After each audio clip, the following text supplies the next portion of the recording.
หมื่นโลกเทียมฟ้าฝากกดไลค์กดแชร์กดติดตามกดกระดิ่งแจ้งเตือนเพื่อไม่ให้พลาดนิยายตอนใหม่ๆด้วยนะครับตอนที่361เนตรอัครโลหิตร่างเงาโลหิตนี้แปลกประหลาดยิ่งนักใต้เท้ามีเพลิงโลหิตระเบิดออกมาเขาพุ่งทะยานขึ้นสู่ท้องฟ้าด้วยทุ่งท่าสง่างามและอัดแน่นไปด้วยพลังที่แข็งแกร่งแรงกดดันที่ปรากฏออกมาให้เห็นทำให้เหล่าอัจฉริยะต้องตัวสั่นเทาชวนป้าน่ากลัวมากโดยเฉพาะดวงตาทั้งสองของเขาที่มีอัครโลหิตระเบิดออกมาเมื่อมองดูดีๆจะเหมือนกับอัครเต๋าเป็นอย่างยิ่งมีสัตว์อสูรโบราณขั้นฝึกฝนสูงตนหนึ่งเหลือบมองขึ้นไปอย่างไม่สบอารมณ์นักเจ้ามนุษย์ผู้นี้มันอะไรกันมาถึงก็แผดเสียงคำรามลั่นว่าจะท้าประลองกับเต้าหลิงสัตว์อสูรโบราณจับจ้องสายตาไปที่เนตรอัครโลหิตของเขาทันใดนั้นมันก็เหมือนกับมองเห็นเส้นอัครเทียมฟ้าที่ระเบิดออกมาแรงกดดันนั้นทำให้อกของมันสั่นไหวราวกับถูกค้อนขนาดใหญ่ทุบมุมปากมีเลือดไหลออกมานี่มันดวงตาอะไรกันน่ากลัวเสียจริงเหมือนกับพลังฟ้าดินอย่างไรอย่างนั้นมีคนกล่าวออกมาด้วยความตกตะลึงเพราะรู้สึกว่าดวงตาของชวนป้านั้นแปลกประหลาดยิ่งแรงดูดกลืนนั้นเหมือนดั่งจะกลืนกินจิตวิญญาณของผู้คนทำให้พวกเขาไม่กล้าที่จะสบตานั่นมันเนตรอัครโลหิตพระเจ้าเนตรอัครโลหิตได้ประจักษ์ขึ้นสมกับที่เป็นกายสวรรค์ดินแดนลึกลับมียอดอัจฉริยะถือกำเนิดขึ้นอีกคนแล้วเสียงของจอมยุทธชราคนหนึ่งที่ดังขึ้นมานั้นทำให้ผู้คนเริ่มพูดคุยกันก่อนที่จะมีจอมยุทธคนหนึ่งกล่าวออกมาด้วยความชื่นชมใช่แล้วนั่นเนตรอัครโลหิตภายในดวงตานั้นอุดมไปด้วยพลังฟ้าดินสามารถสังหารศัตรูที่แข็งแกร่งได้กี่ยุคสมัยแล้วที่ตระกูลชวนไม่ได้มีดวงตานี้ประจักษ์ขึ้นมาโลหิตสวรรค์ในสมัยโบราณกาลนั้นมีชื่อเสียงโด่งดังและเขาก็มีเนตรอัครโลหิตวิชามหาอำนาจนี้สุดยอดระดับชั้นฟ้าเมื่อใดที่ใช้มันก็จะสามารถจัดการคู่ต่อสู้ได้อย่างไม่ต้องสงสัยดูเหมือนว่าพลังการต่อสู้ของเขานั้นจะต้องแข็งแกร่งมากเป็นแน่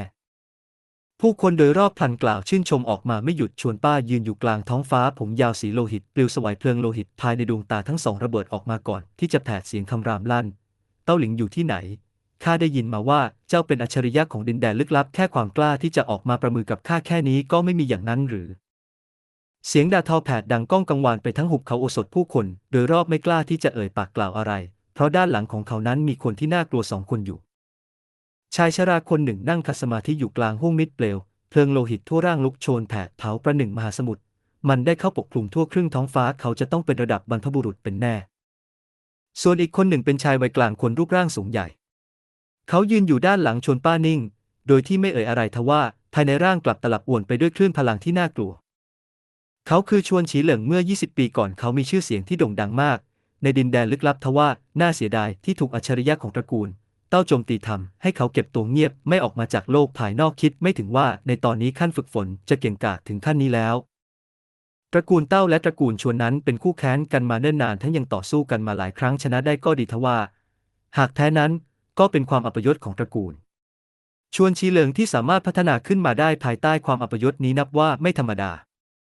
เหล่าจอมยุทธชรากล่าวขึ้นมาเพราะดูออกว่าพวกเขาต้องการที่จะจัดการอัจฉริยะของตระกูลเต้าหลิงที่เล่าขานกันเป็นหนูอย่างนั้นหรือแค่ความกล้าที่จะออกมายังไม่มีหรือว่าจะยอมแพ้ชวนป้าเอ่ยเสียงเย็นดูเหมือนว่าตระกูลเต้าจะจบลงเท่านี้อย่างนั้นสินะนับตั้งแต่วันนี้ไปจะไม่มีตระกูลเต้าอีกคำพูดที่กล่าวออกมานั้นทำให้เกิดเสียงฮือฮาดังขึ้นมีคนหลายคนที่ขมวดคิ้วหากเต้าหลิงออกมาก็ไม่ต่างอะไรกับหาที่ตายพวกเขาที่ยังไม่ต่อสู้กันแต่กลับมาพูดจาเฉกเช่นนี้มันดูจะเกินไปเสียหน่อยมีหลายคนที่มองออกว่านี่เป็นการกดดันให้เต้าหลิงเปิดเผยตนแค่เขาออกมาก็จะต้องตายสถานเดียวเหล่าจอมยุทธที่อยู่ในบริเวณนั้นต่างกวาดสายตามองไปรอบๆด้วยสายตาที่เย็นเยือกซึ่งพวกเขาก็คือจอมยุทธของตระกูลเก่าแก่ทั้งยังมีตระกูลขุนนางหลายตระกูลที่มีความบาดหมางกับตระกูลเต้าหลิงภายในสวนเล็กๆเด็กหนุ่มชุดขาวคนหนึ่งยืนอยู่กลางสวนชายเสื้อของเขาโบกสะบัดผมยาวปลิวสวายดวงตาทั้งสองจับจ้องไปยังชวนป้าที่ยืนอยู่กลางอากาศนั่นก็คือศัตรูของเขาเต้าหลิงหลิงอย่าได้ตกหลุมพรางเด็ดขาดเลยนะเจ้านั่นกำลังพยายามยั่วให้เจ้าออกมาข้างนอกนั่นเต็มไปด้วยจอมยุทธจำนวนมากที่เตรียมจะจัดการเจ้าใช่แล้วไม่ว่าอย่างไรก็ห้ามออกไปไม่เช่นนั้นได้เสียเปรียบมากแน่เด็กอ้วนและกู่ไทกล่าวจากนั้นเต้าหลิงหลิงก็ยิ้มน้อยๆพลางกล่าวออกมาว่าข้าไม่ได้โง่ข้าเดาว่าเขาเองก็น่าจะถูกคนที่อยากจะฆ่าสั่งให้มาจะได้มีข้ออ้างมาประมือกับข้าหรือว่าเต้าหลิงจะไม่กล้าออกมาข้าชวนป้ามาทำตามสัญญา20 ปีหากเจ้าไม่ออกมาการประมือในครั้งนี้เจ้าก็จะเป็นฝ่ายแพ้ เสียงของชวนป้าดังสะท้อนออกไปไกลภายในหุบเขาโอสถพลันสั่นไหวบรรยากาศกดดันยิ่งจนถึงขีดสุดเต้าหลิงคงจะเก่งแค่ชื่อแค่จะประมือยังไม่กล้าอีกทั้งยังเป็นสัญญาระหว่างตระกูลน่าผิดหวังข้าคงจะมองเขาสูงเกินไปนั่นสิข้าว่าเต้าหลิงคงจะกลัวเนตรอัครโลหิตของชวนป้ามีอัจฉริยะรุ่นเยาว์บางคนที่กล่าวออกมาพวกเขาตั้งใจกล่าวเสียงดังเพื่อที่จะช่วยชวนป้าหน้าหัวเราะนักในตอนนี้ใครๆก็รู้ว่าเต้าหลิงนั้นมีหินเต๋าหยินหยางอยู่ไม่รู้ว่ามีคนกี่คนที่อยากจะฆ่าเขาจะโง่ออกมาง่ายๆอย่างนั้นหรือมีคนที่เอ่ยปากขึ้นมากลางห้วงมิตรประโยคที่ดังออกมานั้นมีหลายคนที่พลอยพยักหน้าอย่างเห็นด้วยถ้าความกล้าเพียงแค่นี้ยังไม่มียังจะพูดได้ว่าตนนั้นเป็นจอมยุทธผู้แข็งแกร่งอีกอย่างนั้นหรือชวนป้าเอ่ยเสียงเย็นข้าว่าเต้าหลิงก็แค่ขยะเท่านั้นที่เต้าหลิงว่านั้นก็มีเหตุผล20 ปีก่อนนี้เต้าหลิงเซี่ยวเทียนได้ต่อสู้เอาชนะพอของเจ้าไม่รู้ว่าเขานั้นใช่ขยะหรือไม่ประโยคนั้นทำให้เกิดเสียงดังอึกทึกขึ้นพวกเขาคิดไม่ถึงเลยว่าพ่อของชวนป้าก็คือชวนชีเหลิงนี่มันก็เหมือนกับว่ามาล้างความอัปยศให้กับพ่อของตัวเองน่าขำหากไม่ใช่เพราะเต้าเซี่ยวเทียนเป็นผู้อย่างรู้ปฐพีเขาจะประมือกับพ่อของข้าได้อย่างนั้นหรือชวนป้าเอ่ยเสียงเย็นการที่ยืมพลังลัทธินอกรีดมาใช้มันมีอะไรให้น่ายินดีกันคำพูดของเจ้าช่างหน้าหัวเราะเสียจริงๆผู้อย่างรู้ปฐพีที่โด่งดังไปเป็นลัทธินอกรีดตั้งแต่เมื่อไหร่มีคนที่รู้สึกไม่พอใจเป็นอย่างมากพวกเขารู้สึกว่าคนผู้นี้ชักจะปากดีเกินไปหน่อยที่พูดกล่าวถึงผู้อย่างรู้ปฐพีเช่นนี้อัจฉริยะทั้งสองตระกูลที่ต่อสู้กันแต่กลับเอาวิชาของผู้อย่างรู้ปฐพีออกมาใช่มันไม่เกินไปหน่อยหรือชวนป้าเอ่ยเสียงเย็นข้าไม่อยากจะถกเถียงกับพวกเจ้าในเรื่องนี้ตอนนี้ข้าอยากจะรู้ว่าเต้าหลิงจะออกมาหรือไม่พอได้แล้วถึงเจ้าจะร้องตะโกนกล่าวจนลูกกระเดือกหลุดก็เท่านั้นเต้าหลิงไม่ใช่คนโง่เขาไม่มีทางถูกยั่วโทสะจนออกมาหรอกหากว่าเจ้ามีความสามารถพอที่จะฆ่าเต้าหลิงจริงๆเจ้าก็ไปสลักชื่อไว้ที่ศิลาเทพยุทธให้ได้เสียก่อนสิคำพูดที่กล่าวออกมานั้นทำให้ชวนป้าแผ่เสียงหัวเราะดังลั่นฮ่าก็แค่ศิลาเทพยุทธจะวัดอะไรได้อูตี้ยังไม่สนใจด้วยซ้ำแล้วเขามีความสามารถพอที่จะฆ่าอูตี้หรือไม่เช่นนั้นเจ้าก็ไปฆ่าสามราชันของวิหารยุทธแล้วค่อยมาท้าประลองก็แล้วกันตอนนี้เจ้ายังมีคุณสมบัติไม่เพียงพอคนที่เอ่ยนั้นพูดออกมาต่อประโยคนั้นทำให้จอมยุทธของวิหารยุทธบางคนมีสีหน้าขึงขังขึ้นพลางกล่าวเสียงเย็นเอ่ยออกมาว่าเมื่อครู่ชวนป้าก็กล่าวออกมาแล้วไม่ใช่แค่เต้าหลิงมีวิชาของพวกลัทธินอกรีดใครบ้างและที่ไม่รู้จักเขาเพลิงสวรรค์ที่เขาฆ่าสามราชันของวิหารยุทธได้ก็เพราะเหตุผลนี้คำพูดที่ท่านกล่าวนั้นมีเหตุผลชวนป้าพยักหน้าถึงเจ้าจะหลบซ่อนไปนั้นก็เปล่าประโยชน์สัญญาณ20 ปีของตระกูลหากเจ้าไม่ปฏิบัติตามเช่นนั้นตระกูลเต้าคงจะถูกลบออกไปจากดินแดนลึกลับพอได้แล้วสถานที่ศักดิ์สิทธิ์อย่างหุบเขาโอสถมิใช่สนามรบถอยไปเสียเสียงที่น่าเกรงขามทรงอำนาจดังทะลวงออกมาจากภายในส่วนลึกของหุบเขาโอสถทำเอาชายวัยกลางคนที่อยู่ข้างเขาหน้าเปลี่ยนสีเล็กน้อยก่อนที่จะพาเขาออกไปจากที่นี่เจ้านั่นโอหังเสียจริงๆทั้งยังเจ้ากระต่ายนั่นอีกตัวภายในห้วงมิติแห่งหนึ่งหญิงสาวสวมชุดสีม่วงกล่าวสบทออกมารูปร่างของนางอรชรอ่อนแอนหน้าอกใหญ่กระเพื่อมขึ้นทว่าทั่วร่างสวยนั้นกลับปกคลุมไปด้วยพลังที่แข็งแกร่งทำให้จืออวิถึงกับพูดอะไรไม่ออกจืออวิเจ้านั่นปรากฏตัวขึ้นแล้วหรือยังจือป่ายชิวถามขึ้นไม่รู้เหมือนกันพี่ป่ายชิวข้าว่าเป็นไปได้ว่าเต้าหลิงหลิงหน้าจะมีความกังวลอะไรบางอย่างเขาจึงไม่ติดต่อข้าจืออวิเม้มปากใบหน้าสวยของนางฉายแววความไม่พอใจนักคงกลัวจะโดนกินหัวหน้าสิจือป่ายชิวกรอกตาพลางกล่าวขึ้นมาอย่างเป็นกังวลวิหารยุทธเริ่มเคลื่อนไหวมากขึ้นเรื่อยๆแล้วข้ารู้สึกว่าพวกเขากำลังจะเปิดพื้นที่มรณภาพของบรรพบุรุษหยินหยางวางใจเถิดเต้าหลิงหลิงให้คำมั่นสัญญาแล้วเขาไม่กลืนคำพูดของตัวเองหรอกจืออวิกล่าวกลัวว่าเขาจะหลบจนไม่ออกมานะสิพวกเราเองในตอนนี้ก็ยังหาเขาไม่เจอจือป่ายชิวถอนหายใจจะให้ฝ่ามือหยินหยางตกอยู่ในมือของอูตี้ไม่ได้เด็ดขาดไม่เช่นนั้นผลจะเป็นอย่างไรนั้นไม่อยากจะคิดเลยจริงๆหนักขนาดนั้นเลยหรือจืออวิขมวดคิ้วเบาๆเจ้านั้นไม่รู้อะไรของที่อยู่ข้างในนั้นมีอยู่เยอะมากทว่าในตอนนี้เจ้ายังไม่มีคุณสมบัติพอที่จะรู้เรื่องนี้เจ้ารู้เพียงแค่ว่าจะให้ฝ่ามือหยินอย่างตกอยู่ในมือของวิหารยุทธไม่ได้ไม่เช่นนั้นโลกนี้จะต้องถึงจุดจบแน่สีหน้าของจือป่ายชิวฉายแววความเคร่งเครียดขึ้นอย่างไม่เคยเป็นมาก่อนจืออวิอ้าปากค้างอย่างคาดคิดไม่ถึงหัวใจของนางสันไหวก่อนที่จะก้าวฝีเท้าไปจากที่นี่แล้วกล่าวว่าเจ้ารอก่อนเถอะข้าจะหาให้เจอและให้เขาไปตามหาฝ่ามือหยินหยางตอนที่362เริ่มงานหลอมโอสถ เสียงพูดคุยดังสนั่นหวั่นไหวไปทั่วทั้งหุบเขาโอสถมีหลายคนที่กล่าวพูดคุยกันแท้จริงแล้วนั้นเต้าจะสามารถเอาชนะชวนป้าได้หรือไม่ขั้นฝึกฝนของชวนป้านั้นแข็งแกร่งยิ่งแน่นอนว่าไม่มีใครที่จะค้านทั้งเขายังมีเนตรอัคราโลหิตที่บ่งบอกว่าได้รับการสืบทอดโลหิตสวรรค์การสืบทอดสวรรค์นี้เพียงแค่คิดก็ทำให้ผู้คนตัวสั่นเทาทว่าอย่าลืมเสียละว่าเขานั้นเป็นกายสวรรค์เป็นไปได้ว่าจะทำให้ระดับความแข็งแกร่งของโลหิตสวรรค์นั้นแข็งแกร่งมากยิ่งขึ้นตั้งแต่เต้าหลิงปรากฏกายในฐานะเต้าเขาได้ฆ่ากายราชันไปไม่น้อยทว่ากายราชันเหล่านั้นล้วนมิใช่กายราชันที่แท้จริงซึ่งเขานั้นไม่เคยประมือกับกายสวรรค์มาก่อนแต่เขาก็สัมผัสได้ถึงพลังที่แข็งแกร่งที่ไหลเวียนอยู่ภายในร่างของชวนป้าชวนป้านั้นถือว่าเป็นหนึ่งในอัจฉริยะขั้นสูงของดินแดนลึกลับซึ่งคงไม่ต้องสงสัยในความน่ากลัวของกายสวรรค์ข้ารู้จักโลหิตสวรรค์วิชาฝึกฝนนี้นั้นแปลกประหลาดยิ่งหากประมือกับคนเช่นนี้เกรงว่าคงจะเสียเปรียบตั้งแต่ยังไม่เริ่มประมือเสือดำแผดเสียงกล่าวนี่ถือว่าเป็นหายนะของเต้าหลิงกู่ไทและเด็กอ้วนเป็นกังวลแทนเขาเป็นอย่างยิ่งราชันทั้งสองของวิหารยุทธปรากฏกายขึ้นทั้งตอนนี้ยังมีกายสวรรค์อีกต้นไม้ที่สูงนั้นย่อมต้องล้มหนึ่งจะต้องยืนหยัดเป็นธรรมดาที่จะมีคนมาค่อยวุ่นวายสร้างปัญหามังกรตาเดียวแค่นเสียงฮึกเต้าหลิงเกาหัวเขาคิดไม่ถึงเลยว่าตระกูลเต้าจะมีสัญญาณสงคราม20 ปีกับตระกูลชวนทว่าที่ทำให้เขาเลือดร้อนพล่านก็คือพ่อขาเป๋ที่น่ากลัวมากใน20 ปีก่อนถึงขนาดที่เอาชนะอัจฉริยะของตระกูลชวนได้ข้าจะไม่ทำให้พ่อต้องขายหน้าเต้าหลิงแผดเสียงคำรามขึ้นมาในใจ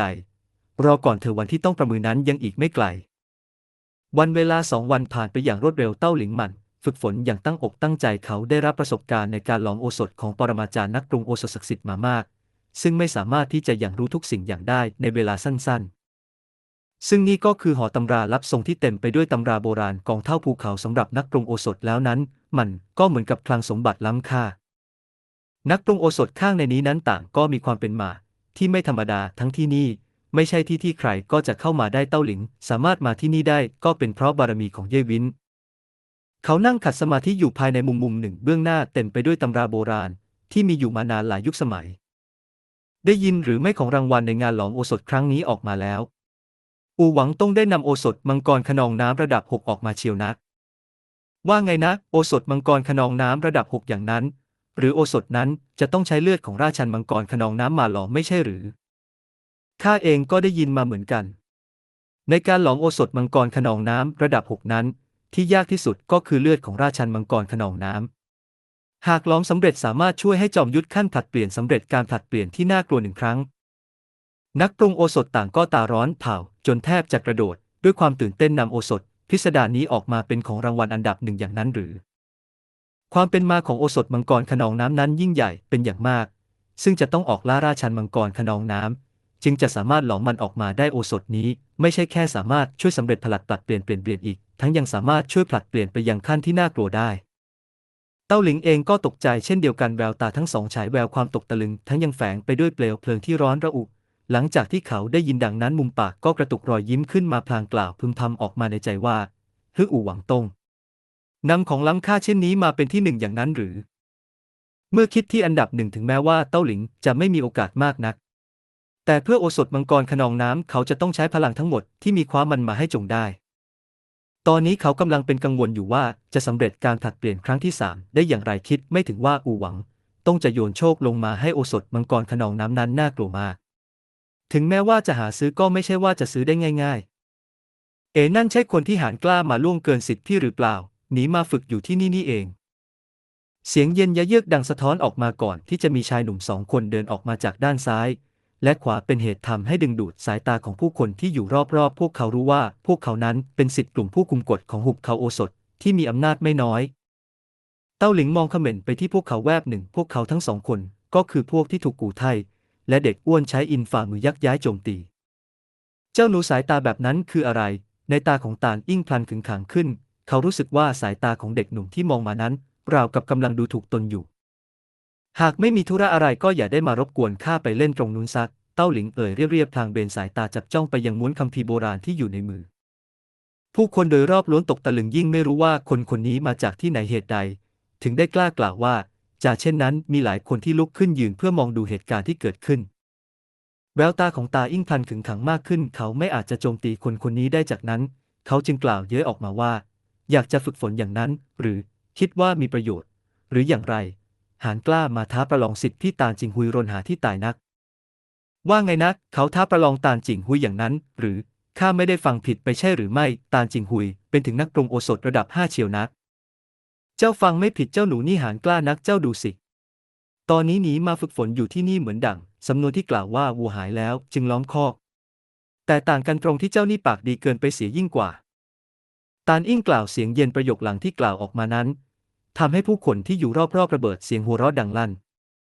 เจ้ากวนประสาทข้าอย่างนั้นหรือเต้าหลิงกล่าวเรียบพลางวางม้วนคัมภีร์โบราณลงแล้วลุกยืนขึ้นเดินไปตรงหน้าของตาลอิ่งมุมปากของตาลอิ่งพลันบิดเบี้ยวสีหน้าของเขากลายเป็นสีแดงกำหมัดกำแน่นจนมีเสียงกระดูกดังลั่นออกมาเขาอยากจะพุ่งเข้าไปต่อยหน้าของอีกฝ่ายสักหมัดหนึ่งทว่าเขากลับไม่มีความกล้าที่จะทำเช่นนั้นทว่าหลังจากนั้นเขาก็กวาดตามองดูรอบๆพลางแผดเสียงร้องคำรามกล่าวเหมือนเด็กร้องเรียกหาแม่แย่แล้วท่านผู้ดูแลมีคนมาหาเรื่องข้าทั้งยังจะตีข้าอีกเล่นไม่เลิกสินะใบหน้าของเต้าหลิงพลันขึงขังขึ้นในทันใดจากนั้นก็มีชายชราคนหนึ่งเดินออกมาเมื่อเห็นภาพที่เกิดขึ้นเขาก็แผดเสียงกล่าวออกมาว่าเกิดอะไรขึ้นใครที่จะตีเจ้าท่านผู้ดูแลจู่ๆเจ้านี่ก็พุ่งเข้ามาทั้งยังจะตีข้าด้วยตาลอิ่งชี้ไปที่เต้าหลิงพลางแผดเสียงคำรามกล่าวตาลอิ่งผู้ดูแลสายหัวเพราะรู้ว่าเขาเป็นใครพ่อของเขาเองก็เป็นผู้ดูแลเหมือนกันทั้งตำแหน่งก็ยังสูงกว่าเขาไม่น้อยเจ้าคิดจะทำอะไรผู้ดูแลกวาดสายตาไปที่ร่างของเต้าหลิงพลางเอ่ยถามขึ้นข้ายังไม่ได้แตะตัวของเขาเลยด้วยซ้ำจู่ๆเขาก็แผดเสียงร้องขึ้นมาเขาต่างหากและคิดที่จะทำอะไรเต้าหลิงแค่นเสียงฮึสีหน้าของผู้ดูแลพลันขึงขังขึ้นเล็กน้อยเขารู้ดีว่าตาลอิ่งนั้นเป็นคนอย่างไรเขาเป็นคนเตร่ไร้ซึ่งจุดหมายทว่าท่าทีของเด็กหนุ่มนั้นทำให้เขารู้สึกไม่ชอบใจยิ่งจากนั้นเขาก็เอ่ยเสียงเย็นกล่าวออกมาว่าข้ากำลังถามเจ้าอยู่อย่ามายอกย้อนข้าเจ้าเข้ามาที่นี่ได้อย่างไรข้าเป็นคนพาเขาเข้ามาเองมีปัญหาอะไรหรือไม่หญิงสาวสวมชุดสีฟ้าคนหนึ่งเดินเข้ามาผมยาวสีดำสนิทของนางปลิวสวัยเล็กน้อยดวงตาของนางจับจ้องไปที่ผู้ดูแลพลางเอ่ยออกมาเรียบโอ้ที่แท้ก็เป็นแม่นางเย่วินนี่เองไม่มีปัญหาพวกเจ้าฝึกฝนต่อไปเถอะสีหน้าของผู้ดูแลเปลี่ยนสีเล็กน้อยเมื่อกล่าวจบเขาก็หันหลังพลางรีบเดินจากไปทันทีเย่วินนั้นเป็นนักปรุงโอสถระดับ5ทั้งยังเป็นจอมยุทธที่แข็งแกร่งในเส้นทางโอสถภายภาคหน้าเขาไม่มีความกล้ามากพอที่จะถกเถียงกับเย่วินผู้คนโดยรอบหน้าเปลี่ยนสีด้วยความประหลาดใจตอนนี้เย่วินนั้นเป็นคนมีชื่อเสียงมีอัจฉริยะนักปรุงโอสถหลายคนที่รู้จักนางพลังอานุภาพของเจ้าช่างแข็งแกร่งนักขนาดผู้ดูแลยังตกใจจนวิ่งหนีไปเต้าหลิงหัวเราะออกมาอย่างอดไม่ได้เย่วินกรอกตาพลางมองค้อนไปที่ตาลอิ่งแวบหนึ่งแล้วกล่าวออกมาว่าพวกเราไปถึงงานหลอมโอสถใกล้จะเริ่มแล้วเวลาผ่านไปเร็วเสียจริงๆคงถึงเวลาที่จะต้องไปจากที่นี่แล้วเต้าหลิงพยักหน้าเขารอคอยที่จะได้ไปยังแดนโอสถก้าวสวรรค์อย่างอดไม่ไหวทั้งที่สำคัญที่สุดก็คือผลึกจิตร่างเงาของพวกเขาทั้งสองค่อยๆหายไปจากหอคัมภีร์ลับผู้คนไม่น้อยก็พลันส่งเสียงซุบซิบดังขึ้นสายตาเย้ยๆจับจ้องสายตาไปที่ตาลอิ่งที่คิดไม่ถึงว่าจะมียอดหญิงโผล่ออกมาช่วยเต้าหลิงสีหน้าของเขากลายเป็นสีแดงก่ำเขาคบฟันกรอดด้วยความเจ็บใจพลางแผดเสียงคำรามกล่าวดังขึ้นมาในใจว่าข้าจะดูว่าเจ้าจะได้ใจไปจนถึงเมื่อไรรองงานหลอมโอสถจบลงเมื่อไรถึงตอนนั้นเจ้าได้เห็นดีแน่หลังจากที่เดินออกมานอกวิหารเต้าหลิงก็ยิ้มเจือนๆออกมาสายตากวาดมองดูสีหน้าที่อัปลักษณ์ของผู้คนที่อยู่รอบๆพวกเขาต้องการที่จะใช้สายตาฆ่าอย่างนั้นหรือพวกเขาเหล่านั้นต่างก็เป็นอัจฉริยะนักปรุงโอสถพวกเขาคิดไม่ออกเลยว่าเหตุใดเย่วินที่เป็นนักปรุงโอสถระดับ5ที่มีชื่อเสียงโด่งดังถึงได้เดินอยู่กับคนต่ำต้อยไร้ชื่อเสียงเย่วินเม้มริมฝีปากแดงสดพลางยิ้มแล้วกล่าวออกมาว่าพูดตรงๆนะข้าเดินอยู่กับเจ้าต่างหากล่ะถึงจะเรียกว่ากดดันดวงตาคู่สวยของนางจับจ้องไปที่ใบหน้าหล่อเหลาของเต้าหลิงยากที่จะจินตนาการจริงๆว่าคนคนนี้จะเป็นเต้าเด็กหนุ่มที่ดูไร้ซึ่งพิสภัยเต้าที่ร่ำลือกันนั้นเป็นคนที่โหดเหี้ยมอำมหิตเขาสามารถลงมือสังหารศัตรูได้โดยมิจำเป็นจะต้องกล่าววาจาใดงางเง่งทันใดนั้นก็มีเสียงระฆังดังสะท้อนออกมาจากภายในส่วนลึกเป็นเหตุทำให้แววตาของผู้คนสั่นไหวงานหลอมโอสถได้เริ่มขึ้นแล้วเชิงอัดตอนที่363ฮั่วหลิงจู่ณส่วนลึกของหุบเขาโอสถกลางห้วงมิตรมีระฆังโบราณลอยอยู่เสียงสั่นไหวของมันดังกึกก้องไปทั่วหุบเขาโอสถในวันเปิดงานหลอมโอสถทุกปีจะมีการตีระฆังนี้เพื่อปลุกนักปรุงโอสถมากมายที่เข้าฌานให้ออกจากฌานแล้วพากันทยอยเข้าสู่ส่วนลึก ประตูโบราณตรงทางเบื้องหน้าเปิดแล้วอัครเต๋าปกคลุมอยู่ทั่วเสียงเต๋าดังสะท้อนออกมาปรากฏขึ้นในห้วงมิติเต็มไปด้วยคนที่มาร่วมงานหลอมโอสถโอ้งานหลอมโอสถจัดขึ้นที่ใดกันแน่เต้าหลิงตกตะลึงเพราะว่านี่มันเป็นเพียงแค่เส้นทางห้วงมิติเท่านั้นนี่มันงานหลอมโอสถเชียวนะจะต้องทะลวงประตู9เตาฟ้าสวรรค์ที่เทพโอสถสร้างไว้ของสิ่งนี้ที่เทพโอสถสร้างไว้นับว่าไร้กาจไม่อาจมองข้ามได้หุบเขาโอสถใช้กำลังทั้งหมดในการป้องกันมีเพียงวันเปิดงานหลอมโอสถเท่านั้นถึงจะปรากฏขึ้นมาแม้ว่าเป็นเช่นนี้ก็ยังมีผู้คุมเฝ้าอยู่เต็มมือเรียวงามราวกับหยกของเย่วินจัดผมที่อยู่บนไหล่มองไปยังส่วนลึกพลางยิ้มกล่าวไปเถอะข้าเองก็อยากจะดูว่าดินแดนลึกลับมหัศจรรย์ของแดนโอสถ9ฟ้าสวรรค์ผู้คนมากมายล้วนมุ่งหน้าเข้าสู่ประตูเพื่อทะลวงผ่านเส้นทางห้วงมิติราวกลับมาถึงแดนเซียนแล้วก็ไม่ปานน้ำตกหลังไหลน้ำแร่สาดกระเซ็นไปทั่วบนผืนแผ่นดินมีดอกไม้แปลกใบหญ้าพิสดารขึ้นมาจนเขียวขจีเต็มไปหมดเมื่อมองไปยังฟ้าดินล้วนมีเมฆหมอกปกคลุมพระราชวังหยกปรากฏขึ้นมาเลือนรางฟ้าดินภายในพลันปรากฏเงาร่างมากมายที่ล้วนเป็นจอมยุทธส่วนใหญ่มักเป็นนักปรุงโอสถรุ่นเก่าของดินแดนลึกลับที่มีชื่อเสียงโด่งดังมากบรรยากาศคึกคักยิ่งนักผู้คนมากมายต่างพากันทยอยมาที่นี่โดยส่วนใหญ่ที่มาล้วนมาเพื่อชมงานเยวินเจ้าเองก็มาแล้วหลายวันนี้ที่เข้าฌานเจ้าคงจะตระหนักรู้ไปไม่น้อยสินะ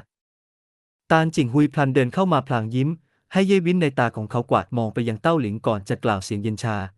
เตรียมตัวเป็นอย่างไรบ้างไม่รู้ว่าเจ้าคิดว่าจะชนะกี่ส่วนกันชนะเขาหน้าหรือจะชนะตาลจิงหลงกล่าวด้วยน้ำเสียงอึมครึมหากไม่ใช่เพราะเยวินป่านนี้เขากลายเป็นศพไปนานแล้วเจ้าคันเนื้อคันตัวขึ้นมาอีกแล้วหรือเต้าหลิงมองออกไปพลางกล่าวอย่างเย็นชาได้ยินดังนั้นสีหน้าของตาลจิงฮุยพลันเยือกเย็นอย่างมากเจ้าอย่ามาทำเป็นพูดเล่นลิ้นกับข้าตอนนี้เจ้าควรจะคิดให้ดีว่าควรจะขออภัยข้าอย่างไรดีเพราะหากข้าไม่พอใจขึ้นมา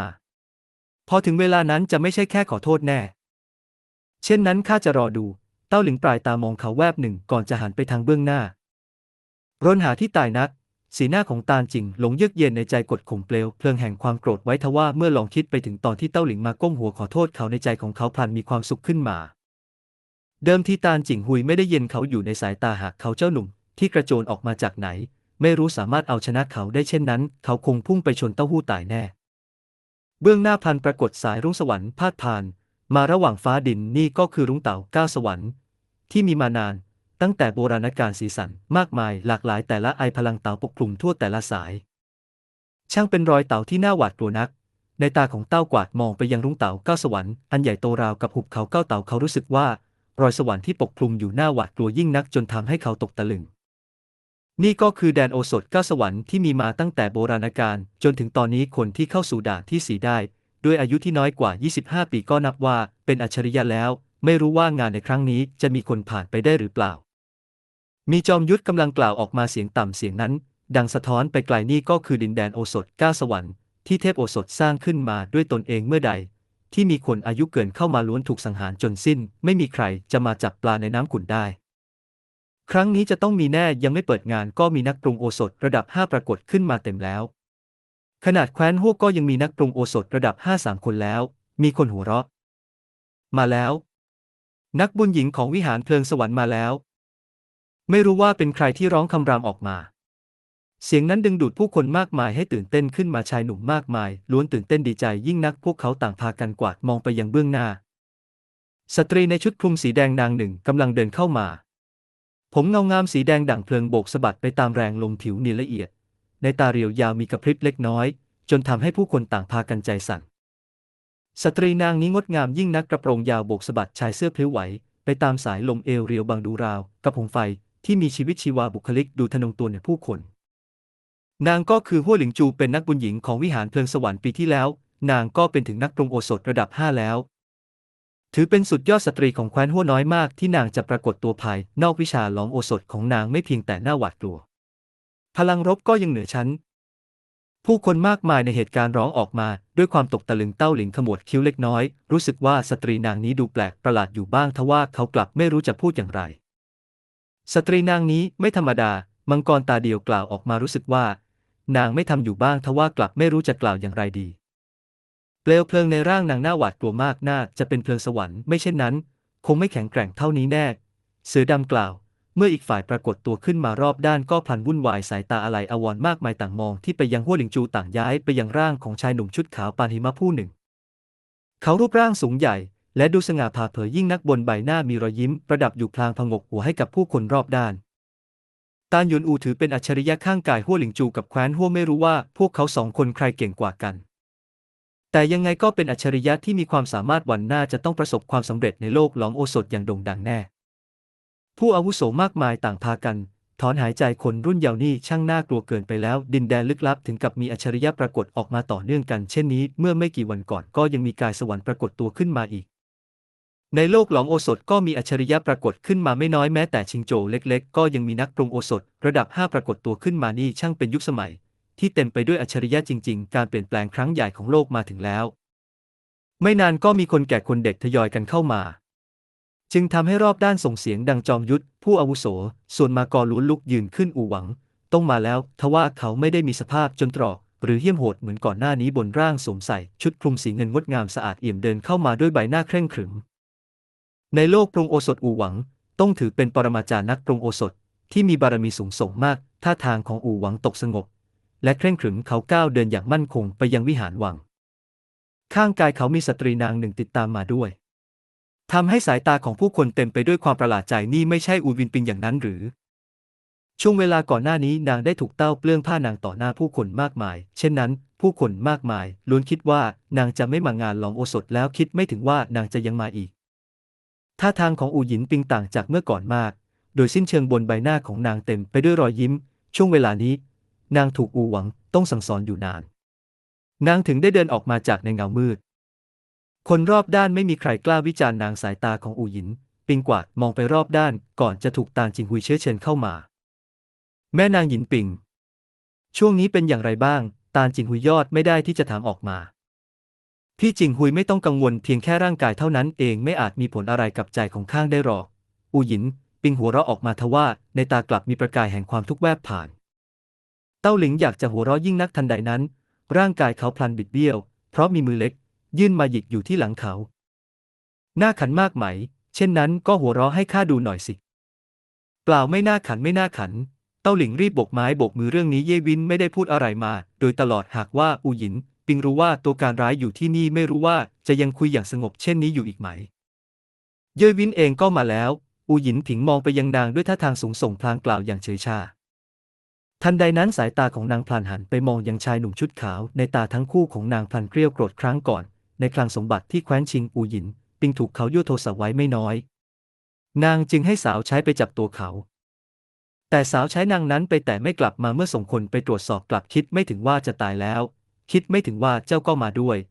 อูหยินปิงเดินเข้าไปพลางกล่าวอย่างเย็นชาช่างคิดไม่ถึงจริงๆว่าเจ้ายังจะกล้ามาที่นี่อีก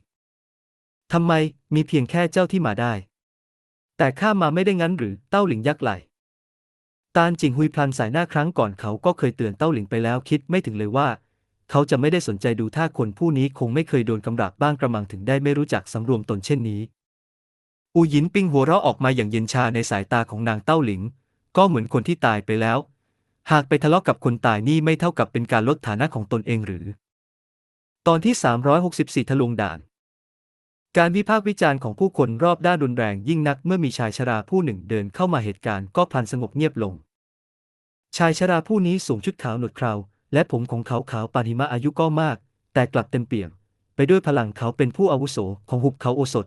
ฐานะสูงส่งจนผู้คนตกตะลึงจอมยุทธอาวุโสมากมายล้วนเป็นคนรุ่นหลังเขากล่าวกันว่าเขามีชีวิตอยู่ว่า 2,000 กว่าปีแล้วทุกท่าน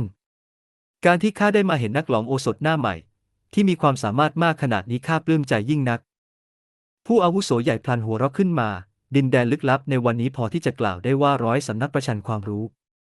นับว่าห่างไกลจากสมัยข้านักไม่รู้ว่าจะเจริญขึ้นมากี่เท่าแล้วข้าหวังว่าครั้งนี้จะสามารถมีคนทะลวงด่านที่4ไปได้หรือแม้กระทั่งด่านที่5ก็ด้วย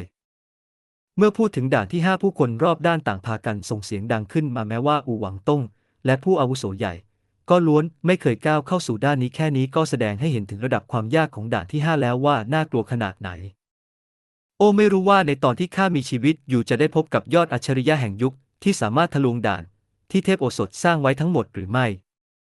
ชายชราหนวดเคราและผมขาวทอดถอนหายใจออกมา จึงทำให้จอมยุทธรอบด้านต่างพากันส่งเสียงดังพูดน่ามันง่ายไม่รู้ว่าทำไมเทพโอสถถึงได้สร้างด่านยากเช่นนี้คนรุ่นหลังจะผ่านไปได้อย่างไรกันเล่าใช่แล้วคิดจะทะลวงด่าน9เต่าฟ้าสวรรค์ด้วยอายุ25นี่มันน่ากลัวเหนือฟ้าไปแล้วแต่ละด่านน่าหวาดกลัวขึ้นเรื่อยๆไม่รู้ว่าคนที่ทะลวงไปได้ทั้ง9ด่านจะได้รับการสืบทอดของเทพโอสถหรือไม่จอมยุทธมากมายต่างพากันถอนหายใจอย่างต่อเนื่องหรือว่าตั้งแต่โบราณกาลจนถึงตอนนี้อัจฉริยะนักปรุงโอสถที่ปรากฏขึ้นมาล้วนไม่สามารถทำได้เช่นนี้จริงๆแม้แต่ครึ่งหนึ่งก็ผ่านไปไม่ได้อย่างนั้นหรือเทพโอสถไม่ใช่เรื่องหลอกลวงคนรุ่นหลังเขามีบันทึกไว้บนคัมภีร์โบราณในตอนที่เขาอายุ20ปีก็สามารถหลอมโอสถระดับ6ได้แล้วทำให้พวกเขาล้วนตัวสั่นสถานไปหมดมีจอมยุทธชรามากมายที่ใช้เวลาหลายร้อยปีถึงสามารถไปถึงขั้นนั้นได้รางวัลในครั้งนี้มากมายนักอูหวังต้องเอาโอสถมังกรคะนองน้ำระดับ6ออกมาเม็ดหนึ่งเชียวหากใครชิงที่1ไปได้ก็จะได้รับโอสถเม็ดนี้ไปในเวลาที่ข่าวนี้แพร่ออกมาผู้คนรอบด้านต่างพากันส่งเสียงดังออกมาของสิ่งนี้แม้ว่าจะเป็นยอดยุทธก็ยังให้ความสนใจนับประสาอะไรกับพวกเขาที่ยังเป็นนักหลอมโอสถหน้าใหม่เล่าแน่นอนว่ารางวัลไม่มีเพียงเท่านี้แน่พวกเราเหล่าอาวุโสเองก็ลงแรงไปไม่น้อยจึงได้เอาโอสถระดับ5ออกมาไม่น้อยเพื่อมอบให้กับอัจฉริยะผู้สามารถทะลวงเข้าสู่ด่าน3ได้รางวัลในครั้งนี้ที่ประกาศออกมาผู้คนบางส่วนล้วนรู้ดีว่าโอสถมังกรคะนองน้ำที่อู่หวังต้องนำออกมาเดาว่า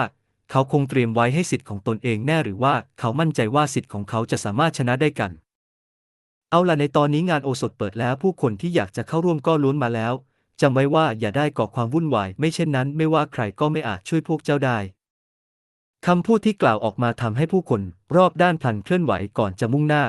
เข้าสู่ประตูรุ้งฟ้าสวรรค์ขั้นที่1ในขณะที่เต้าหลิงกำลังก้าวเดินเสียงเย็นชาเสียง1,000ดังขึ้นที่ข้างหูเจ้าหนูอย่าเข้าไปในประตูนั้นเลยมิเช่นนั้นแล้วต่อให้เจ้าตายก็คงไม่รู้ด้วยซ้ำว่าตายยังไงเรื่องนี้ไม่ต้องให้เจ้ามาเป็นกังวลหรอกเต้าหลิงปลายตามองเขาแวบหนึ่งก่อนจะมุ่งหน้าเข้าสู่ประตูสวรรค์ขั้นที่1ท่าทางของชายหนุ่มที่ยังคงนิ่งเฉยอยู่ทำให้ตาลจิงหุยไม่อาจทนไหวเขากัดฟันคำรามด้วยความโกรธข้าจะคอยดูว่าเจ้าจะกำเริบเสบสารไปได้ถึงเมื่อใดประตูสวรรค์นี้มหัศจรรย์ยิ่งนักมันมีคลื่นพลังตลบไปทั่วสารทิศมันแผ่รัศมีเข้าปกคลุมผู้เข้าแข่งขันโอ้เกิดอะไรขึ้นกันทำไมข้าถึงก้าวไม่ออกเล่าชายหนุ่มใบหน้าแดงกำอดไม่ได้ที่จะร้องคำรามออกมาเมื่อเขารู้สึกว่าตนเองไม่อาจเข้าไปข้าก็เช่นกันนี่มันเกิดเรื่องอะไรขึ้นกันแน่หรือว่าประตูนี้จะพังแล้วผู้คนมากมายต่างพากันวิพากษ์วิจารณ์อย่างไม่พอใจไม่รู้ว่านี่มันเกิดเรื่องอะไรขึ้นกันแน่เต้าหลิงมองไปบนอากาศพลางกล่าวพึมพำออกมาเป็นวิชาที่น่าหวาดกลัวนักราวเต่านี้ราวกับผ่านจิตมันสามารถตรวจสอบพลังโอสถเต่าได้เองหากว่าขั้นพลังไม่พอก็จะถูกตรึงไว้ที่นอกประตูมิน่าเล่าพวกเขาถึงบอกว่าประตูนี้ยากเต้าหลิงอดไม่ได้ที่จะเม้มปากครั้งนี้มีผู้เข้าแข่งขันประมาณ10,000คนแต่แค่ประตูแรกก็คัดออกไปถึง9ส่วนแล้วโอสวรรค์คิดไม่ถึงว่าจะมีคนเข้าไปได้1,000 คนข้าจำได้ว่าครั้งก่อนที่เปิดขึ้นมีเพียงแค่50 คนเท่านั้นเองระยะห่างเช่นนี้ช่างน่าหวาดกลัวไปแล้วชายชราผู้หนึ่งกล่าวตะกุกตะกักออกมาผู้คนรอบด้านต่างพากันประหลาดใจยิ่งนักจำนวนผู้คนในครั้งนี้เหนือกว่าที่พวกเขาคาดไว้มากนักดูท่างานหลอมโอสถในครั้งนี้จะน่าสนใจยิ่งนักครั้งนี้น่าจะมีสักคนที่ผ่านไปได้หรือไม่นักผู้อาวุโสใหญ่กล่าวออกมาอย่างรอคอยชายชราด้านข้างพลันขมวดคิ้วยากเกินไปดินแดนลึกลับของพวกเราผ่านมากี่ปีแล้วที่ไม่มีใครเข้าไปได้ข้านับจนไม่หมดอย่าเพิ่งใจเสียไม่แน่ว่าครั้งนี้อาจจะมีสักคนจริงๆก็ได้ผู้อาวุโสใหญ่กล่าวออกมาอย่างรอคอยเขารู้ดีว่าการแข่งขันในครั้งนี้น่าหวาดกลัวมากเงื่อนไขเองก็น่ากลัวนักทั่วทั้งหุบเขาโอสถล้วนหาไม่พบแม้แต่คนหนึ่งหวังว่าเด็กพวกนี้จะไม่ทำให้พวกเราผิดหวังมิเช่นนั้นแล้วดินแดนลึกลับของพวกเราคงถูกคนหัวเราะเยาะแล้วผู้อาวุโสใหญ่ยิ้มขมขื่นภายนอกสีหน้าของตาลจิงเหลืองเยือกเย็นยิ่งนักเขาคิดไม่ถึงเลยว่าเจ้าคนผู้นี้มันจะสามารถเข้าไปข้างไหนได้พี่หลิงอย่าร้อนใจไปเลยแม้ว่าเจ้าหนุ่มนี้จะเข้าสู่ประตูที่2ได้แล้วอย่างไรกันเขาสามารถเป็นคู่ต่อสู้ของพี่จิงฮุยได้หรือตาลอิ่งที่อยู่ด้านข้างกล่าวขึ้นมากล่าวได้ถูกต้องก็แค่ตัวตลกคนหนึ่งเท่านั้นเองพอถึงเวลานั้นข้าจะดูมันปล่อยไก่เองความโกรธในใจตาลจิงหลงสลายไปไม่น้อยผู้คนประมาณ1,000 คนมายืนอยู่หน้าประตูที่2อัตราในการคัดออกโหดเหี้ยมยิ่งนักจนทำให้พวกเขาใจสั่นสะท้านคลื่น ทันใดนั้นเองรุ้งสวรรค์สว่างสดใสพลันระเบิดออกที่ประตูที่2 คน 1,000 คนต่างถูกพลังประหลาดทำให้กระจัดกระจายออกจากกันพวกเขาล้วนยืนอยู่ที่นั่นด้วยความตกตะลึงเวลานั้นเองพลันมีแสงสว่างลอยอยู่เบื้องหน้าพวกเขาปรากฏขึ้นเป็นคำว่าปราณจิตสวรรค์แตกละเอียดเหล่าจอมยุทธอาวุโสด้านนอกต่างพากันเคร่งเครียดขึ้นมาที่นั่นมีสิทธิ์ของพวกเขาอยู่ไม่น้อยพวกเขาเหล่านั้น9 ส่วนล้วนพ่ายแพ้อยู่ที่ด่านนี้พลังป้องกันที่น่าหวาดกลัวยิ่งนักปราณจิตสวรรค์ของข้าจะแตกละเอียดได้อย่างไรกันนักปรุงโอสถผู้หนึ่งสีหน้าซีดขาวเต้าหลิงเองก็ตกตะลึงไม่น้อยหากไม่ใช่เพราะเขาเปิดจักรกำเนิดพลังที่9แล้วคงจะถูกผนึกอยู่ด้านในห้วงมิติลึกลับแน่แม้พลังปราณจิตสวรรค์เขาสูงส่งแต่เขาก็ไม่สามารถทำลายประตูนี้ลงได้ตูมเสียงดังสนั่นหวั่นไหวราวกับสายฟ้าฟาดดังขึ้นท่ามกลางความตกใจของผู้คนรอบด้านใจกลางฝ่ามือของชายหนุ่มชุดเทาผู้หนึ่งพลันระเบิดลำแสงออกมาก่อนจะพุ่งเข้าทำลายประตูนี่มันอะไรกันเจ้าหนุ่มนี่มีความเป็นมายังไงกันทำไมข้าถึงไม่เคยได้ยินเรื่องเขามาก่อนเลยเล่าพลังปราณจิตสวรรค์ของเขาน่าหวาดกลัวมากข้ารู้สึกว่าแข็งแกร่งกว่าข้าเสียอีกแท้จริงแล้วเขาเป็นใครกันแน่ผู้คนมากมายต่างพากันใจสั่นสถานด้านนอกที่ห่างไกลปรากฏร่างงดงามสมบูรณ์แบบดารุณีสวมชุดราชวงศ์นางหนึ่งกำลังมองออกไปนางสยยิ้มคนผู้นี้มีความสามารถจริงๆคิดไม่ถึงว่าพลังปราณจิตสวรรค์ของเขาจะแข็งแกร่งยิ่งกว่าข้าก็บอกเจ้าไปนานแล้ววิชาหลอมโอสถของเขาน่าหวาดกลัวมากเจ้าไม่ยอมเชื่อเองหญิงสูงวัยที่ยืนอยู่ด้านข้างนางสายหน้าก่อนจะกล่าวออกมาช่วงนี้ไปมาหาสู่กับอินทรีสวรรค์เป็นอย่างไรบ้างได้ยินดังนั้นกันเหยาพลันขมวดคิ้วก่อนจะกล่าวอย่างเย็นชาเจ้าไม่รำคาญหรือวันๆเอาแต่ถามทำไมเจ้าไม่ไปถามเขาเองเล่าสีหน้าของหญิงสูงวัยพลันบิดเบี้ยวก่อนจำตำหนิออกมาสาวน้อยเจ้าชักจะเกินไปแล้วนะทำไมถึงพูดจาเช่นนี้กันข้าได้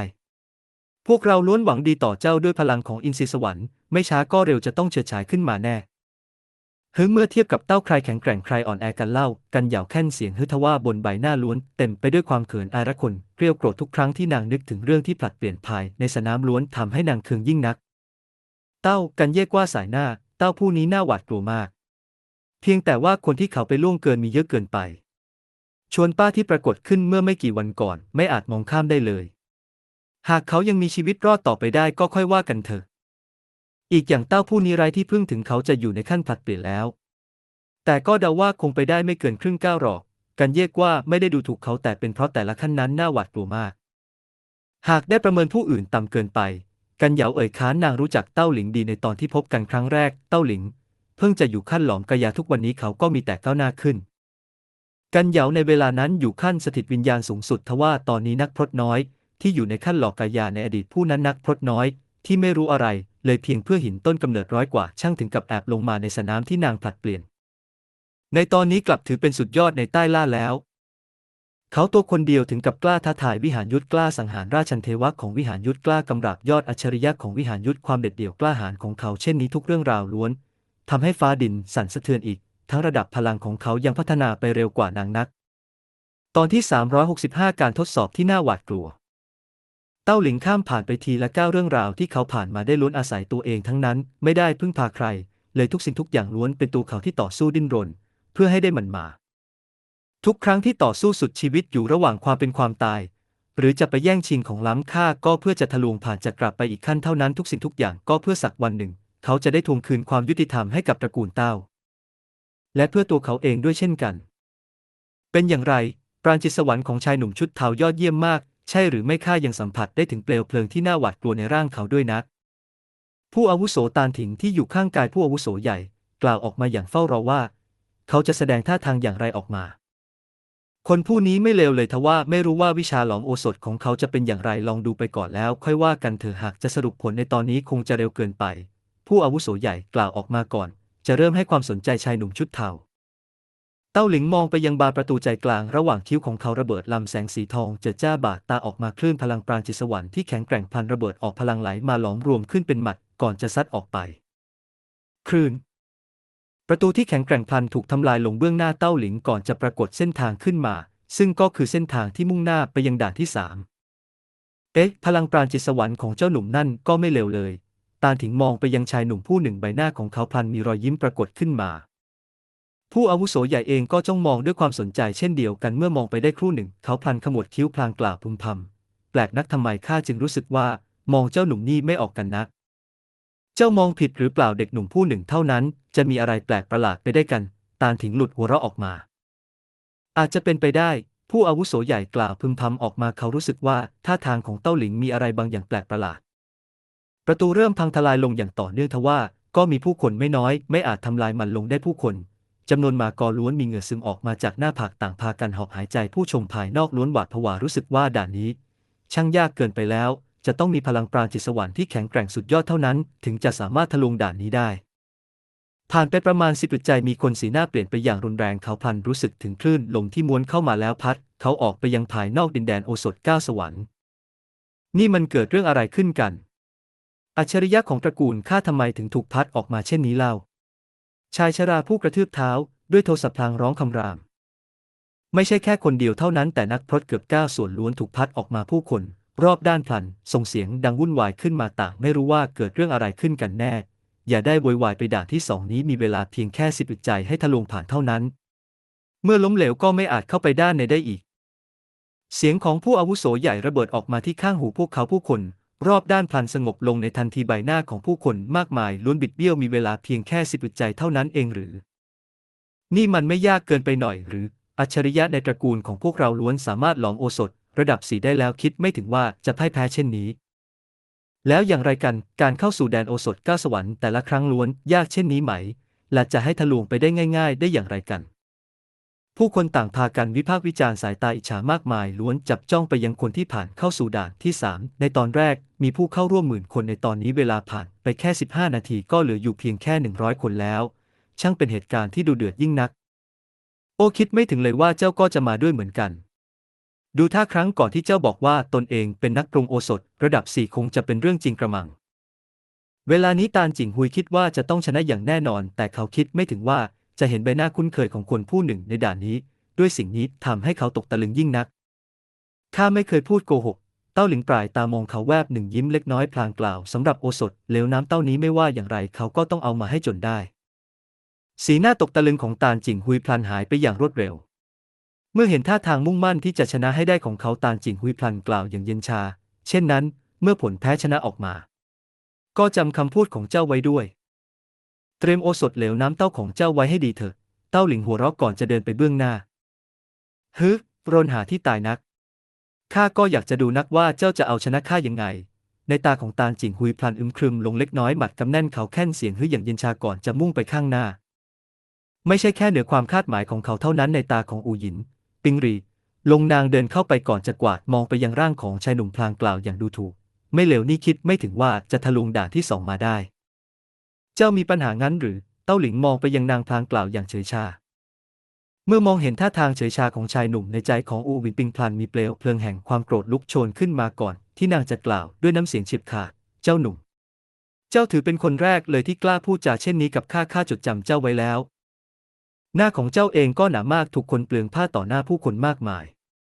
ตอนนี้ยังกล้ามาร่วมงานชุมนุมที่มีคนเข้ามากมายขนาดนี้อีกข้าเดาว่าคนที่เห็นร่างกายของเจ้าพวกนั้นคงจะอยู่ในกลุ่มผู้คนที่เฝ้าดูอยู่ไม่น้อยเลยล่ะสิในตอนนี้มีสายตาคลุมเครือวาดมองไปยังร่างงอของอูหยินปิงไม่น้อยสายตาเหล่านั้นล้วนเต็มไปด้วยความร้อนแรงราวกับจะหลอมละลายอูหยินปิงในใจของผู้คนเหล่านี้ล้วนเต็มไปด้วยความรู้สึกสำเร็จนางเป็นถึงศิษย์ของอูหวังต้องนับว่าเป็นคนที่มีฐานะสูงส่งอย่างมากในดินแดนลึกลับนางถือเป็นหญิงสูงศักดิ์ของดินแดนลึกลับเลยก็ว่าได้เจ้าอูหยินปิงถลึงตาสีหน้าเย็นชาพลันเปลี่ยนเป็นสีแดงคล้ำตลอดร่างสั่นสะท้านอย่าได้มายั่วแย่ข้าในตาเยือกเย็นบางเบาของเต้าหลิงจ้องมองไปยังอูหยินปิงพลางกล่าวเมื่อครู่ที่ถูกยั่วยุทำให้เขาเริ่มจะโกรธขึ้นมาบ้างแล้วพลันรู้สึกเสียดายว่าทำไมตอนนั้นเขาไม่สังหารนางที่ภูเขาเพลิงสวรรค์ไปซักบัดซบอูหยินปิงโกรธจนถึงขีดสุดจนสั่นสะท้านไปทั้งร่างนางอยากจะสังหารเต้าหลิงนักเพียงแต่นางกลัวว่าชายหนุ่มจะพ่นคำพูดคำจาเช่นเมื่อครู่ออกมาอีกหากเป็นเช่นนั้นนางจะยังมีหน้าร่วมงานหลอมโอสถต่อไปได้อย่างไรกันฝากไว้ก่อนถึงงานหลอมโอสถจบลงเมื่อใดข้าจะตัดเอ็นถลกหนังเจ้าซะแล้วให้เจ้าตายทั้งเป็นในตาของอูหยินปิงเต็มไปด้วยเปลวเพลิงแห่งโทสะนางร้องคำรามออกมาในใจผู้คนรอบด้านไม่ได้สังเกตเห็นท่าทางของอูหยินปิงแต่พวกเขากลับรีบเดินไปยังเบื้องหน้าแทนปรากฏแท่นเต่าขึ้นมาแล้วเต้าหลิงรีบกระโจนขึ้นไปที่นี่มีแท่นเต่าปรากฏขึ้นมา100 แท่นบนแท่นเต่าล้วนมีแท่งไม้สีดำคลับอยู่นี่คือ เต้าหลิงหยิบแท่งไม้สีดำขึ้นมาแท่งไม้ชิ้นนี้หนักยิ่งนักน่าจะหนักมากกว่า1,000ชั่งอีกทั้งมันยังมีกลิ่นหอมโอสถตลบไปทั่วสารทิศนี่มันไม้เหล็กทมิฬสีหน้าของเต้าหลิงผิดปกติเล็กน้อยไม้เหล็กทมิฬนี้ถือเป็นส่วนผสมในการหลอมรวมและยังเป็นเครื่องปรุงโอสถด้วยแต่มีผู้คนน้อยมากที่จะใช้ของสิ่งนี้เพราะว่ามันแข็งมากและยังหลอมยากเป็นที่สุดอีกทั้งขั้นตอนที่เอามันมากลั่นเป็นโอสถเหลวก็ยิ่งยากลำบากนักมาถึงด่านนี้แล้วหรือนี่ในตอนนั้นที่ข้าแพ้ก็ที่ด้านนี้นี่แหละเฮ้อชายชราผู้หนึ่งทอดถอนหายใจออกมาผู้คนรอบด้านต่างพากันพยักหน้าด่านนี้จะกล่าวว่ายากก็ไม่ยากจะกล่าวว่าง่ายก็ยากอยู่ดีการทดสอบนี้ก็คือการสกัดโอสถให้บริสุทธิ์และระดับความแข็งแกร่งของเพลิงโอสถแต่เงื่อนไขของเทพโอสถจะต่ำขนาดนี้หรือหลอมไม้เหล็กทมิฬกลั่นให้กลายเป็นโอสถเหลวบริสุทธิ์9ส่วนกำหนดเวลา1 ชั่วยามเมื่อมองเห็นอักษรกลุ่มหนึ่งที่ปรากฏขึ้นมาสีหน้าของเต้าหลิงพลันผิดปกติอัจฉริยะนักปรุงโอสถรอบด้านต่างพากันร้องอุทานออกมาเวลา1 ชั่วยามนั้นเร็วเกินไปแล้วเวลานี้เพียงสามารถหลอมมันออกมาได้ก็นับว่าไม่เร็วแล้วทว่าการจะกลั่นให้กลายเป็นโอสถเหลวบริสุทธิ์9ส่วนนั้นระดับความยากของมันช่างน่าหวาดกลัวเกินไปข้าจำได้ว่าในงานหลอมโอสถครั้งหนึ่งอัจฉริยะนักหลอมโอสถทั้งหมดล้วนพ่ายแพ้อยู่ที่ด่านนี้ความจริงการหลอมไม้เหล็กทมิฬนั้นไม่ยากสิ่งที่ยากก็คือกลั่นเป็นโอสถเหลวบริสุทธิ์แล้วยังเป็นโอสถเหลวบริสุทธิ์9ส่วนอีกแม้ว่าเป็นข้าในตอนนี้ลงมือก็คงไม่อาจทำได้นักปรุงโอสถอาวุโสมากมายต่างพากันวิพากษ์วิจารณ์การทดสอบด่านนี้นับว่าน่าหวาดกลัวยิ่งนักไม่อาจประมาทแม้แต่น้อยแม้จะเป็นอัจฉริยะนักหลอมโอสถก็ยังต้องมืดมนกับด่านนี้นักปรุงโอสถภายในด่านที่3ต่างพากันบ้าคลั่งไปแล้วในตอนนี้เวลากำลังไล่ตามมาไม่อาจเสียเวลาได้แม้เพียงนิดเดียวพวกเขารีบพ่นเพลิงโอสถออกมาแล้วเริ่มหลอมไม้เหล็กทมิฬอย่างบ้าคลั่งใจกลางฝ่ามือของเต้าหลิงพลันปรากฏเปลวโอสถแก้วขึ้นมาพลังความร้อนระเบิดออกมาก่อนจะม้วนเข้าหลอมไม้เหล็กทมิฬด้วยเปลวโอสถของเขาในตอนนี้มวลอากาศพลันปริแตกทว่าไม้เหล็กทมิฬนั้นเหมือนทองสวรรค์ชิ้นหนึ่งที่ไม่มีการเปลี่ยนแปลงอันใดปรากฏขึ้นมาให้เห็นเลย